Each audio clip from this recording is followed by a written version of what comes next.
यदि आप अपने जीवन को बदलना चाहते हैं और चाहते हैं कि आपको कुछ ऐसे तरीके पता चले जिससे आप जीवन को बहुत ही अच्छे ढंग से जी सके, तो ये 17 अध्याय आप सभी के लिए बहुत ही महत्वपूर्ण है। तो चलिए इस चाणक्य नीति की शुरुआत करते हैं।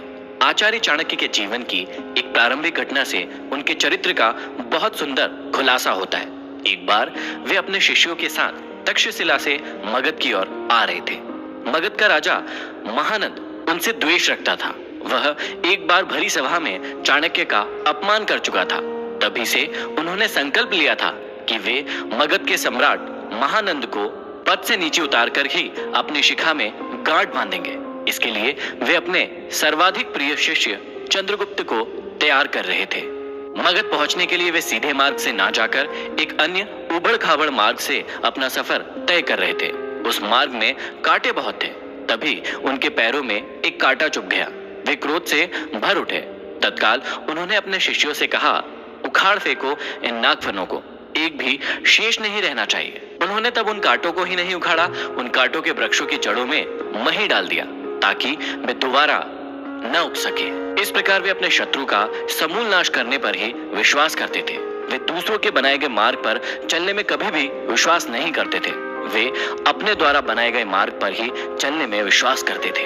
आशा करता हूं इन अध्यायों को सुनने के बाद आप भी अपनी जिंदगी में अपने मार्ग खुद तैयार करें, अपने ऊपर विश्वास करें और अपनी जिंदगी में आगे बढ़ें। तो चलिए प्रारंभ करते हैं। प्रथम अध्याय में श्री चाणक्य श्री विष्णु भगवान को नमन करते हुए समझाते हैं कि राजनीति में कभी कभी कुछ कर्म ऐसे दिखाई पड़ते हैं जिन्हें देखकर सोचना पड़ता है कि यह उचित हुआ या अनुचित, परंतु जिस अनीतिकारी से भी जन कल्याण होता हो अथवा धर्म का पक्ष प्रबल होता हो तो उस अनैतिक कार्य को भी नीति सम्मत ही माना जाएगा। उदाहरण के रूप में महाभारत के युद्ध में युधिष्ठिर द्वारा अश्वत्थामा की मृत्यु का उद्घोष करना यद्यपि नीति विरुद्ध था, पर नीति कुशल योगीराज कृष्ण ने इसे उचित माना था, क्योंकि वे गुरु द्रोणाचार्य के विकट संहार से अपनी सेना को बचाना चाहते थे। आगे चाणक्य समझाते हैं कि मूर्ख छात्रों को पढ़ाने से, दुष्ट स्त्री के पालन पोषण से और दुखियों के साथ संबंध रखने से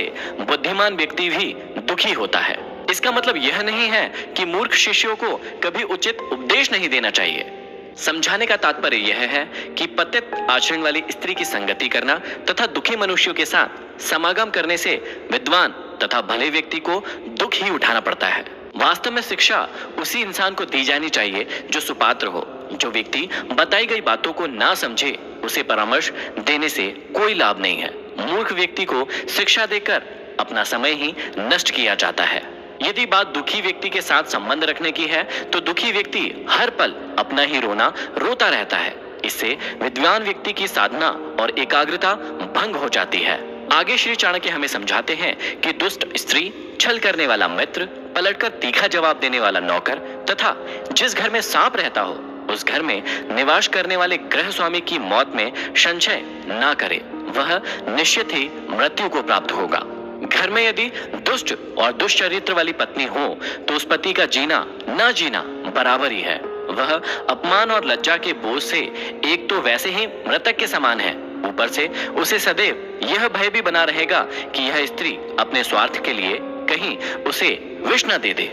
दूसरा, यदि उस गृह स्वामी का मित्र भी दगाबाज हो, धोखा देने वाला हो, तो ऐसा मित्र आस्तीन का सांप होता है। वह कभी भी अपने स्वार्थ के लिए उस गृह स्वामी को ऐसी स्थिति में डाल सकता है जिससे उबरना उसकी सामर्थ्य से बाहर की बात होती है। तीसरा, घर में यदि नौकर बदजुबान हो, बात बात में झगड़ा करने वाला हो, पलटकर तीखा जवाब देने वाला हो, तो समझ लेना चाहिए कि ऐसा नौकर निश्चित रूप से घर के भेद जानता है, और जो घर के भेद जान लेता है वह उसी तरह से घर बार का विनाश कर सकता है जैसे विभीषण ने घर में भेद करके रावण का विनाश करा दिया था।